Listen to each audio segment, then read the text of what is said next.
एजुरेव में आपका स्वागत है। आज मैं आपको लेकर चलने वाला हूं एक ऐतिहासिक बाढ़ के बिल्कुल बीचों बीच महान लेखक फणीश्वरनाथ रेणु की नज़रों से। चलिए महसूस करते हैं उस मंजर को। तो सीन कुछ ऐसा है। साल है 1967 और शहर है पटना। पिछले 18 घंटों से लगातार बिना एक पल रुके मूसलाधार बारिश हो रही है।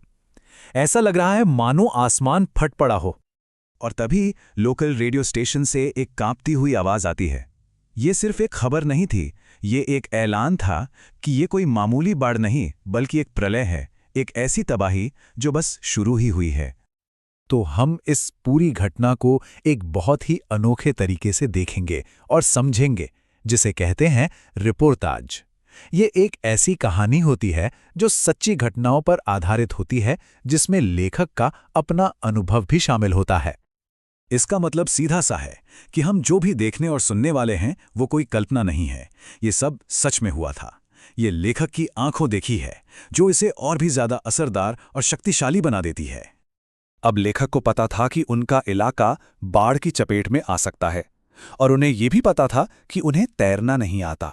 तो उन्होंने क्या किया? उन्होंने तैयारी शुरू कर दी। ईंधन, आलू, मोमबत्तियां, पीने का पानी, माचिस, फर्स्ट एड का सामान और हाँ, कुछ किताबें और मैगजीन भी, ताकि अकेलेपन में वक्त गुजर सके। लेकिन कहानी का सबसे दिलचस्प मोड़ तो तब आता है जब लेखक अपने एक कवि दोस्त के साथ बाहर का हाल जानने के लिए निकलते हैं। और यहीं हमें इस कहानी का असली दिल देखने को मिलता है।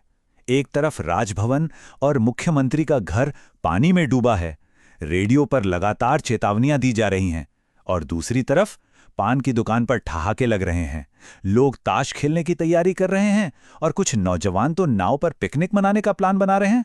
कितना अजीब विरोधाभास है ना? जरा सोचिए इस सीन के बारे में। चारों तरफ बढ़ता हुआ पानी और बीच में एक नाव पर कुछ नौजवान स्टोव, केतली के साथ पिकनिक मना रहे हैं और ट्रांजिस्टर पे गाना चल रहा है, हवा में उड़ता जाए। ये दिखाता है कि कुछ लोग आने वाली तबाही से कितने बेखबर, कितने अलग थलग थे। खैर, जैसे जैसे रात गहराती गई और लेखक अपने फ्लैट पर लौटे, बाहर का शोर एक खामोश लेकिन बहुत गहरे तनाव में बदल गया। वो इंतजार की रात थी। रात के सन्नाटे में जनसंपर्क विभाग की गाड़ी का लाउडस्पीकर गूंज रहा था। सावधान, सावधान। ये आवाज इस बात की पुष्टि कर रही थी कि खतरा अब दरवाजे पर दस्तक दे चुका है, और हर जागते हुए इंसान के दिल में एक डर की लहर दौड़ गई थी। अब ऐसी हालत में नींद कहाँ आती है? लेखक का मन भी पुरानी यादों में भटकने लगा। उन्हें याद आया 1947, जब वो अपने गुरु के साथ बाढ़ पीड़ितों की मदद कर रहे थे। फिर याद आया 1949 की महानंदा नदी की बाढ़, जब उन्होंने एक बीमार आदमी को बचाया था, जो अपने कुत्ते को भी साथ ले जाने की जिद कर रहा था। और उसी साल उन्होंने बाढ़ के बीच एक ऊंचे चबूतरे पर बलवाही लोक नृत्य होते देखा था। मतलब संकट में भी जीवन का जश्न। और फिर सुबह के 5:30 बजे वो लंबा इंतजार खत्म हुआ। लेखक की नींद चीख पुकार और पानी के एक भयानक शोर से खुली। पानी उनके मोहल्ले में दाखिल हो चुका था। पानी इतनी तेजी से चढ़ रहा था कि यकीन करना मुश्किल था। ईंटों की दीवार, बिजली के खंभे का काला हिस्सा, हरा भरा पार्क, सब एक एक करके पानी में समाता जा रहा था। लेखक कहते हैं कि उन्होंने बाढ़ पहले भी देखी थी, पर पानी को इतनी तेजी और ताकत से आते हुए कभी नहीं देखा था। तो अब जब हम लेखक के साथ इस पूरे अनुभव से गुजर चुके हैं, तो चलिए एक कदम पीछे हटते हैं और समझते हैं कि ये कहानी हमें असल में सिखाती क्या है, इसके गहरे मतलब क्या हैं।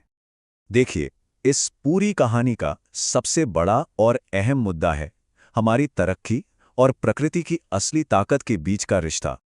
ये कहानी हमें एक बहुत ज़रूरी सवाल पूछने पे मजबूर करती है। एक ऐसा सवाल जो 1967 से ज़्यादा आज के समय में मायने रखता है। क्या हमारा आधुनिक विकास, हमारी टेक्नोलॉजी हमें सच में प्रकृति के कहर से बचा सकती है? तो चलिए इस जल प्रलय में कहानी के सार को, इसके निचोड़ को एक बार फिर से समझ लेते हैं।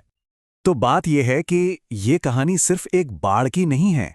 ये एक आईना है जो दिखाता है कि हम इंसान मुश्किल वक्त में कैसा बर्ताव करते हैं।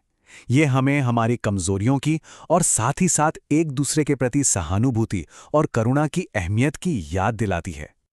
अगर आप इस चैप्टर और ऐसे ही दूसरे कई चैप्टर्स पर और भी ज़्यादा जानकारी जैसे कि डिटेल्ड नोट्स, वीडियोस और टेस्ट चाहते हैं तो गूगल प्ले स्टोर और iOS ऐप स्टोर पर एडुरैब ऐप को ज़रूर डाउनलोड करें।